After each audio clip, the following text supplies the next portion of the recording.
Morning Moon.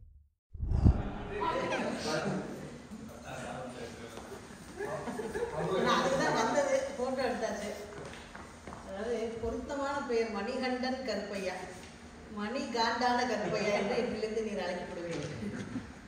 இனிமை தமிழ் மொழி எமது எமக்கு இன்பம் தரும்படி வாய்த்த நிலமது கனியை பொழிந்திட்ட சாறு நதியில் உயர்ந்திட யாம் பெற்ற பேரு தனிமை சுவையுள்ள சொல்லை தமிழ் மொழி தவிர வேறெங்கும் யான் கண்டதில்லை. நனியுண்டு காதல் தமிழ் நாட்டினருக்கே தமிழ் மொழி மீது.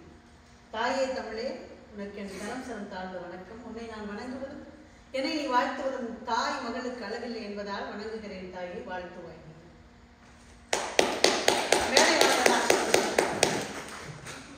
அதாவது நான் என்னத்தை சொல்றது சார், மழை வெஞ்சல் வரும்போது எனக்கு வந்து பயங்கர சண்டை, தாமதமாக கூப்பிட்டு வரீங்கன்னு சொல்லி பயங்கர சண்டை போட்டு வந்தேன். பரவாயில்ல, ரொம்ப சந்தோஷம். நான் வந்து ரொம்ப சுருக்கமாக பேச வேண்டிய ஒரு சூழலில் இருக்கேன். ஏன்னா சில பேரோட அருகில் அமர்ந்திருந்ததுனால எல்லாருக்குமான பணிகள் இருக்கும். பொங்கல் பற்றி நிறையா நான் பேசணும்னு ஆசைப்படுறேன். எனக்கு வந்து நிறைய பேசியிருப்பீங்கன்னு நினைக்கிறேன். ஏன்னா ஒரு சமீபத்தில் ஒரு நிகழ்வுக்கு நான் போய் சிலம்பாட்டத்தை பற்றி ஊரே பேசி முடிச்சு இப்படித்தான் நான் கடைசியாக போய் யாருமே பேசலைன்னு நானா நினச்சிக்கிட்டு சிலம்பம் என்றால் என்ன தெரியுமா அப்படின்னு அந்த கூட்டமும் புதுசாக கேட்குற மாதிரியே கேட்டாங்க. சிலம்பல் என்றால் என்ன தெரியுமா, ரெண்டு பேரும் ஆன்சர் வேலை பண்ணாங்க. எனக்கு ஒரே பெருமையாக போச்சு. பரவாயில்ல, ஒரு ஆசிரியராக கேள்வி விட்டு பதிலாக சொல்லுங்க, ரொம்ப சந்தோஷமாக போச்சு. அப்புறமேல தான் கூட்டம் முடிஞ்சு ஒருத்தர் ரொம்ப பவ்யமாக வந்து பக்கத்தில் சொன்னார், மேடம் ஆல்ரெடி இதெல்லாம் பேசிட்டாங்க அப்படின்னு. அடங்கி முதலே சொல்லக்கூடாது, சிக்னலாக காட்டக்கூடாதா சார், அது மாதிரி பொங்கல் பற்றி எல்லாரும் பேசியிருப்பாங்கன்னு நினைக்கிறேன்.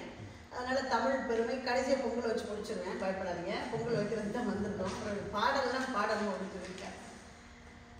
வணக்கம் எல்லாரும் சொல்கிறோம். நெஞ்சுக்கு நேர் சொன்னால் அவன் நண்பன் என்றும், முகத்துக்கு நேர் சொன்னால் அவன் குரு என்றும், தலைக்கு மேல் சொன்னால் சரணாகதி அடையும் கடவுள் என்றும் அவன் அழைக்கப்படுவான். கடவுள் இருக்கானா இல்லையாங்கிற கேள்விக்கெல்லாம் எனக்கு தனியாக வந்து கேளுங்க, நான் பல பதில் வச்சிருக்கேன். தமிழ் மாதிரி ஒரு மிகச்சிறந்த மொழி இல்லை. நான் தமிழ் படித்ததுனால, தமிழ்நாட்டிலிருந்து வந்ததுனால நான் அதை பேசுகிறேன். இப்போ சமீபத்தில் 100 வருடம் கழித்து 21 வயது மதிக்கத்தக்க ஒரு பெண் நாடாளுமன்ற உறுப்பினராக தேர்வு செய்யப்படுகிறார். முதல் உரை நாடாளுமன்றத்தில் கொடுக்கிறார் தன் மொழியில். அது சிறப்பு என்றால் அந்த நாடாளுமன்றத்தில் இருந்த அனைவரும் அவருடைய மொழி பேசினார்கள் என்று சொன்னால் அதுதான் சிறப்பு. ஆங்கிலேயன் ஒருவன் சந்தித்துக் கொண்டால் ஆங்கிலத்தில் பேசுகிறான், இங்கே இருவர் சந்தித்துக் கொண்டால் அரபு மொழியில் பேசுகிறார்கள். ஆனால் தமிழன் சந்தித்துக் கொண்டால் மட்டும் தமிழில் பேசுவதில்லை. ஆகவேதான் பாரதி சொன்னால் மெல்ல தமிழின் இச்சாகும் அந்த மேற்கு மொழிகள் புவிமிசை ஓங்கும், பாரதியை சமாதானப்படுத்திக்கிறான் என்று ஒரு பேரை உரைத்தான். நான் இன்னும் இந்த வசைமொழி நமக்கு எதிரிடலாமோ சென்றிடுகிற எட்டத்திற்கும் கலை செல்வங்கள் யாவும் கொணர்ந்து இங்கு சேர்ப்பீர் என்று சொல்கிறார். தமிழ் மொழியை உயர்வு அப்படின்னு சொல்றோம்னா, நீங்க தமிழ் பேசுறவர்களுக்கு ஒரு தனி கெத்து உண்டு என்னைக்குமே. எப்படின்னு கேட்டீங்கன்னா, தமிழ் பேசுறவங்க ரொம்ப அறிவாளியா இருப்பாங்க. இன்னைக்கு நம்ம வந்து நிறைய தொழில்நுட்பங்களை வச்சு மழை எப்போ வரும்லாம் கண்டுபிடிக்கிறோம். நம்ம ஊர்ல ஒரு ஆடு மேய்க்கிறோம் கண்டுபிடிச்சோம் தெரியுங்களா. 2 ஆடு ஒட்டி நின்னா மழை வரும்னு சொல்லுவோம். 2 ஆடு ஒட்டி நின்னா, வெள்ளாடு 2 ஒட்டி நின்னா மழை வரும்னு அவன் கண்டுபிடிப்பான். இன்னும் கிராமத்தில் வசிக்கக்கூடிய ஒரு மாந்தன் கண்டுபிடிப்பான், காக்கை மரத்திற்கு வெளியே கூடு கட்டினால் மழை வராது, காக்கை மரத்திற்கு உள்ளே கூடு கட்டினால் மழை வரும்னு சொல்லுவான். உடனே நீங்க சொல்லலாம், இதெல்லாம் சும்மா பேச்சு வழக்கு தானே மேடம், இதுக்கு எங்க இலக்கியம் இருக்குன்னா, முக்கூடற்பள்ளி என்ற ஒரு இலக்கியம் இருக்கிறது. அது சொல்கிறது, வாய்க்கால் ஓடும் இல்லையா, அதுல ஒரு நண்டு கூடு கட்டிருக்கும், அதை வலைன்னு சொல்லுவோம். இப்போ பகடு என்ற சொல்லுடைய பொருள் என்ன?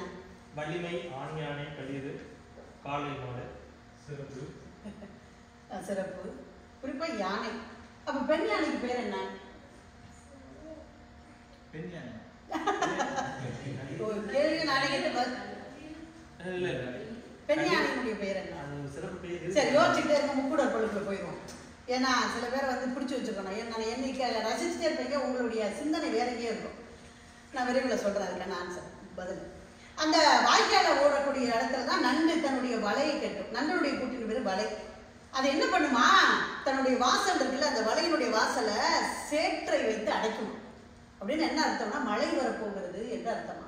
இது முக்கூடற்பள்ளி பதிவு செய்கிறது. நண்பர்களே, மழை எப்பொழுது வரும் என்பதை தமிழ் சொல்கிறது. தமிழன் சொல்கிறான் என்றால் அவன் எவ்வளவு அறிவு நுட்பத்தில் சிறந்தவனாக இருக்கனால வச்சுக்கொண்டதான் பாரதி சொல்லுவான், என் தாயை படித்தால் என் தாய் சொன்னால் விட்டு விடுவேன், தமிழை படித்தால் என் தாய் சொன்னாலும் விடைப்பான். நம்முடைய மொழியை ஒரு மொழி அழிகிறது என்றால் ஒரு இனம் அழிகிறது என்று அர்த்தம். ஒரு நம்ம மொழி பேசுகிற ஒருத்தன் இன்னொரு மொழி பேசுகிறவன்ட்ட ஒரு கிணறு வாங்கிட்டார்.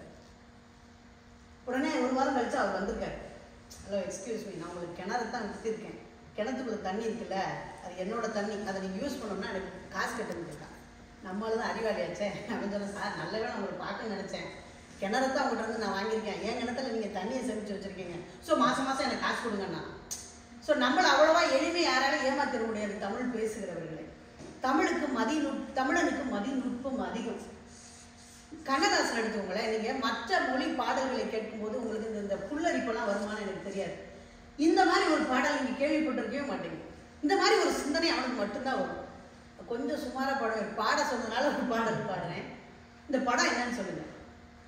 பாண்டவன் அறிய நெஞ்சில் ஒரு துளி வஞ்சம் இல்லை, அவனன்று எனக்கு வேறு ஆறுதல் இல்லை, மனிதனம்மா மயங்குகிறேன், தவறுக்கு துணிந்த மனிதன் அழுவதில்லையே, தவறியும் வானம் மண்ணில் விழுவதில்லை. முதல் வரி.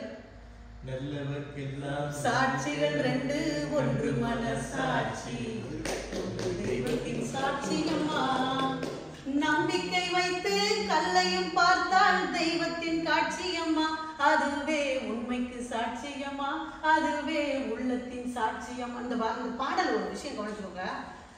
தவறுக்கு துணிந்த மனிதன் அழுவதில்லையே, தவறையும் வானம் மண்ணில் விழுவதில்லையே.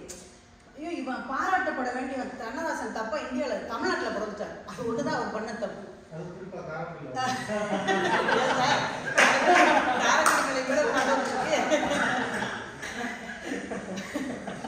நல்ல ஒரு நகைச்சுவை. கண்ணதாசன் கல்லறையில கேட்டு ரசிச்சிருப்பாங்க நிஜமாவே.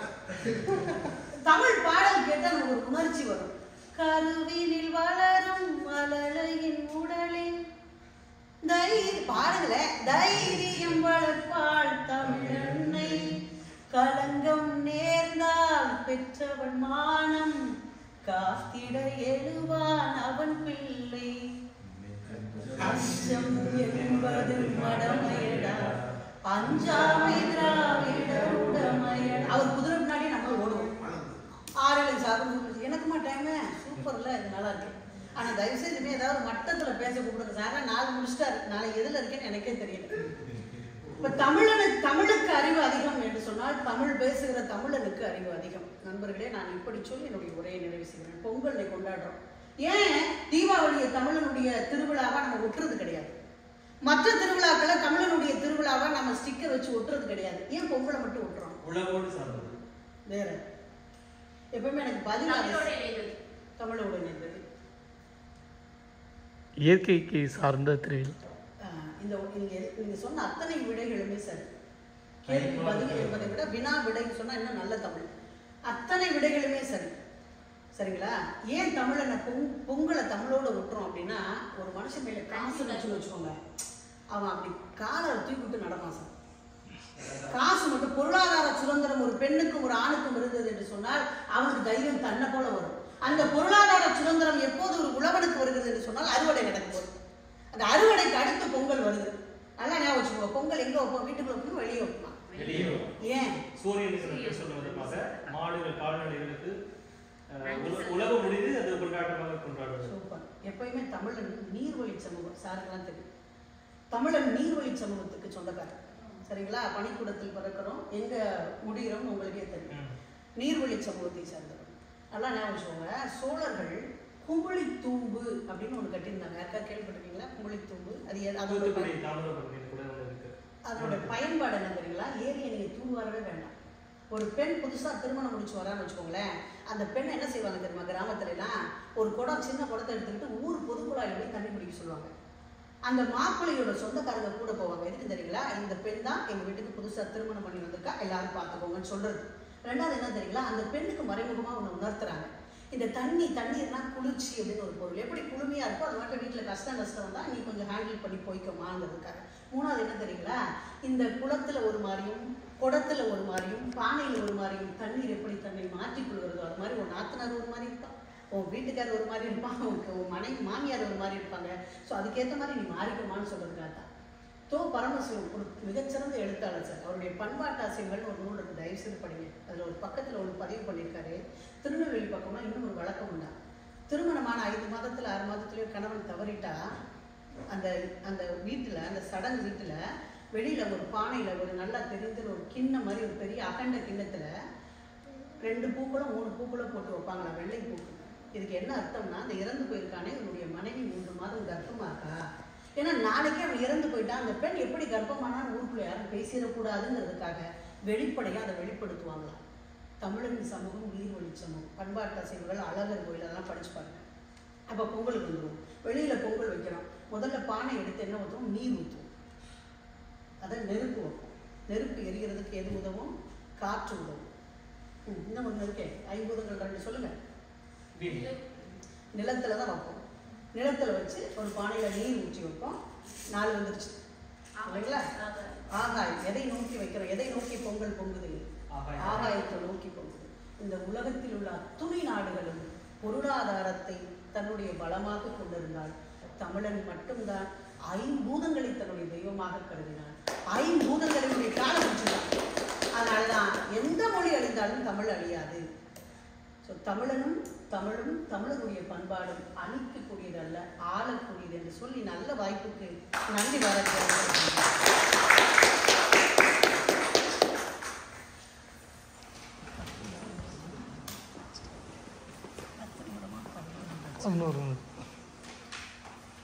நன்றி முனைவர் அவர்களே, ரொம்ப சிறப்பான ஒரு பேச்சு வழங்கினீங்க. உங்களோட பேச்சு இந்த கூட்டத்துக்கே ஒரு நிறைவான பேச்சா இருந்தது தான் சொல்லணும். இன்னைக்கு பேச்சாளர்கள்லாம் எப்படி பேசணுன்றத நீங்க பேசாம, அதாவது எப்படி பேசணும்னு ஒரு பாடம் எடுக்காம பேசி காமிச்சிட்டீங்க. அந்த அளவுக்கு சிறப்பா இருந்துச்சு. வாழ்த்துக்கள். காலத்தை கருத்தில் கொண்டு இறுதியாக சொல்வேந்தர்களே, நமது தலைவர் அவர்களின் சிறப்பு உரை.